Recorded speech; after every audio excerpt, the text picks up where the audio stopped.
இந்த இடத்துல மின் இணைப்பே கிடையாது. ஆனால் 3 ஃபேனு போடணும், 4 லைட்டு, ஒரு ஃப்ரிட்ஜு, ஒரு மிக்ஸி, இந்த மாதிரி ஒரு டிவி. இது மாதிரி கரண்ட்டே கிடைக்கிறதுக்கு வாய்ப்பு இல்லை. ஆனால் அந்த இடத்துல சோலார் போடணும் அப்படின்னா, இப்போ லேட்டஸ்ட்டாக வந்திருக்கிற லித்தியம் பேட்டரி உங்களுக்கு நிச்சயமாக நல்ல ஒரு வரப்பிரசாதம். 5 வருஷம் வேரண்டியோடு வருது. சாதாரண ஹோம் யூபிஎஸ்சில் கனெக்ட் பண்ணுற மாதிரி ஸ்மார்ட் பிஎம்எஸ் இருக்குது. இதில் நீங்கள் சோலார் எம்பிபிடியை கனெக்ட் பண்ணலாம். ஒரே ஒரு சோலார் பேனல் போட்டால் போதும். நீங்கள் நினைக்கிற மாதிரி அத்தனையும் நம்மளால் இதில் இயக்க முடியும். அதான் ஒரு மிக அற்புதமான ஒரு வாய்ப்பு. ஏன்னு கேட்டிங்கன்னா, சாதாரணமாக ஒரு ஃபேன் போடுறீங்க அப்படின்னா 85-90 வாட்ஸ் எடுக்குது. இங்கே நீங்கள் பிஎல்டிசி ஃபேன் வாங்கிட்டிங்கன்னா வெறும் 25லேருந்து 30 வாட்ஸு. ஒரு சாதாரண ஃபேனு 10 மணி நேரம் ஓடுதுன்னா, ஒரு பிஎல்டிசி ஃபேனு 30 மணி நேரம் ஓடும். அப்போ நம்ம இந்த மாதிரி சோலார் சிஸ்டம் போடுறோம், லிமிட்டடாக பேட்டரி பேக்கப் இருக்குன்னா 10 மணி நேரம் 3 ஃபேனை நீங்கள் ஓட்டினா கூட இந்த பேட்டரி தாங்கும். அதே மாதிரி லைட்டு, எல்இடி லைட்டு போடுறீங்க, 5-6 லைட்டு போடுறீங்க, கண்டிப்பாக உங்களுக்கு பேக்கப் நிற்கும். அதே மாதிரி இங்கே ஃப்ரிட்ஜு போடணுன்னு ஆசைப்பட்றாங்க.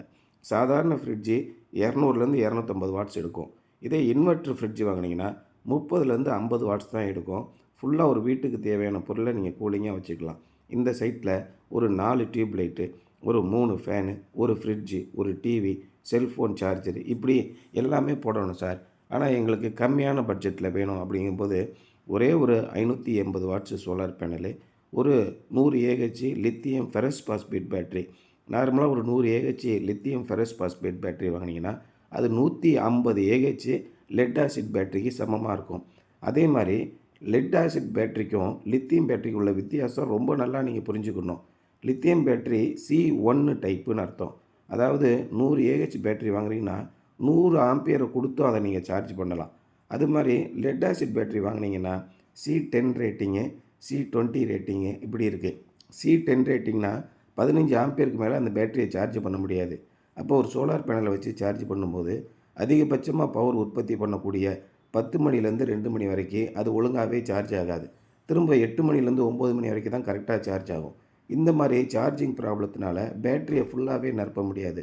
ஆனால் லித்தியம் பேட்டரி நீங்கள் வாங்கும்போது 550 வாட்ஸ்லேருந்து 45 ஆம்பியர் வந்தால் கூட 45 ஆம்பியரை அப்படியே வாங்கி ஸ்டோர் பண்ணிக்கிடும்.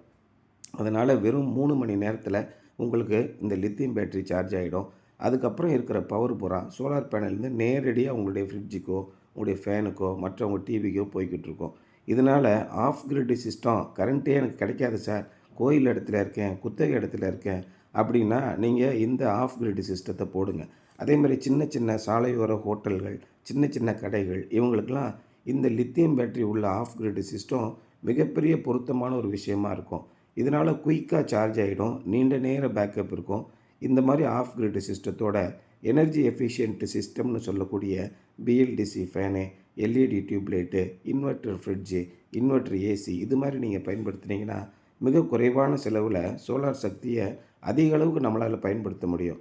அதனால் சோலார் சிஸ்டம் மட்டும் நீங்கள் போகாமல் கொஞ்சம் எனர்ஜி எஃபிஷியனான கான்செப்ட்டு, லேட்டஸ்ட்டாக இருக்கிற லித்தியம் ஃபெரஸ் பாஸ்பேட் பேட்டரி, இப்படி நீங்கள் கொஞ்சம் யோசித்து பாருங்கள்.